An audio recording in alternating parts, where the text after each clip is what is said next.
Hey guys, it's me again with another Rebel Teacher interview. If you remember from the first interview, this is kind of mirrored off the Rebel Girls book, where it goes through different women throughout history who have made a difference. And I'm interviewing teachers because right now, as we're going through this sort of COVID crisis, we are making history and we are being Rebel teachers. So I'm excited to interview Kristi Brown, who is from North Brunswick High School. So Kristi, tell us a little bit about yourself.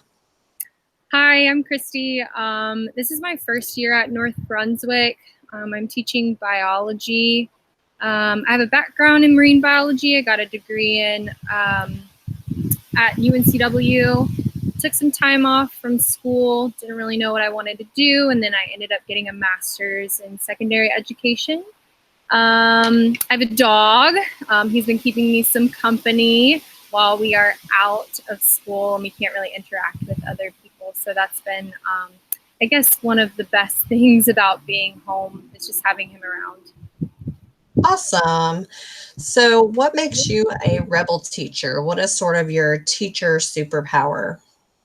I originally would have thought that it would have been the content because I'm so passionate about my biology and science in general. I'm just such a nerd about it. But throughout this year, I've kind of realized that I think that I have the ability to connect with the students on a pretty strong level. I'm not very judgmental. I can see sides. Like when I hear a situation, I'm not going to look at it very subjectively. I'm very objective, and I think that students realize that. So I've been able to create connections with them, especially over this period of time where it's been just hard to keep in contact with my students. Because we're not face to face, I want them to know that I'm still there for them and that they can reach out to me and talk to me if they need to, if they feel frustrated, if they feel scared, if they have something fun to tell me. I'm reaching out to them every day via Remind or Google Classroom. I'll ask them questions like, how are you feeling? What's something funny that happened this weekend? Tell me something you're concerned about. I'll give them inspirational quotes or jokes, things that just let them know that I'm still there for them, even though it's not physical. I answered a Remind at 2 a.m. and one of my students was dealing with heartbreak. Her boyfriend had broken up with her and she was like, I just feel so lonely and sad. So it feels good that I have that type of connection where they feel comfortable enough to reach out to me and know that I'm going to be there to support them. Oh, that's awesome. I've always said that our students teach us more than we ever thought we would learn about ourselves when we start teaching, which is the absolute truth. So I'm glad you're able to kind of reflect on that. Yeah. So what made you get into teaching to begin with?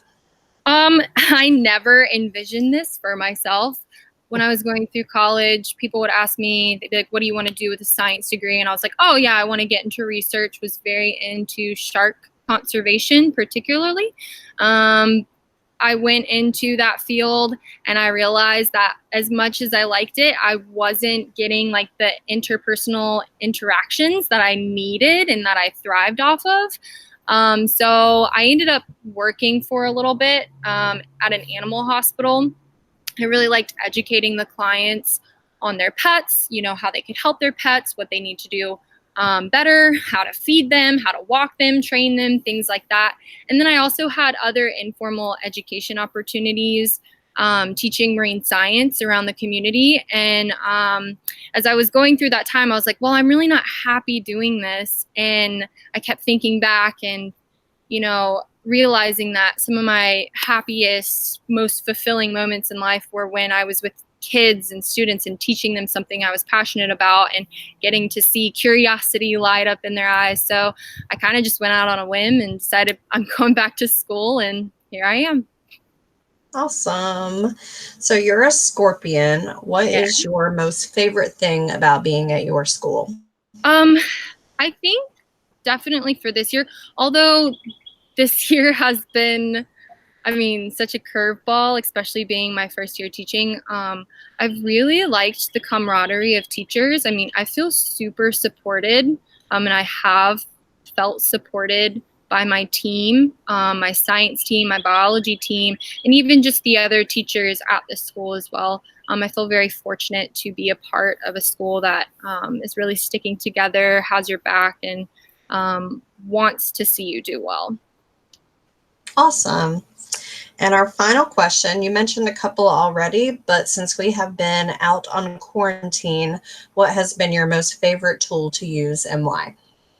I guess Remind. I think that it's a great tool because kids are on their cell phones all the time, and it's just such a quick way for me to send out a, hey, how you doing? Like, let me know how you're feeling this week. What questions do you have? Let me send you an inspirational quote. Let me send you a joke. It's just a really easy way to get up with students, for them to get up with me. And I really like that. Can also get up with parents with it too. So definitely recommend getting Remind. It's an awesome application to utilize. Awesome. And is that something that you would normally use with students or something you picked up during this time? Yeah. Yeah. I used Remind all throughout the school year to remind them of quizzes, of tests coming up, if they had projects, little things like that. But this has really been, I've used it a lot more ever since we've been out, of course, just to communicate with them and actually like check in, see how they're doing. Perfect. All right. Well, that's all we've got. So I'm going to stop our recording now and check your emails, guys, because you might be next. Thanks.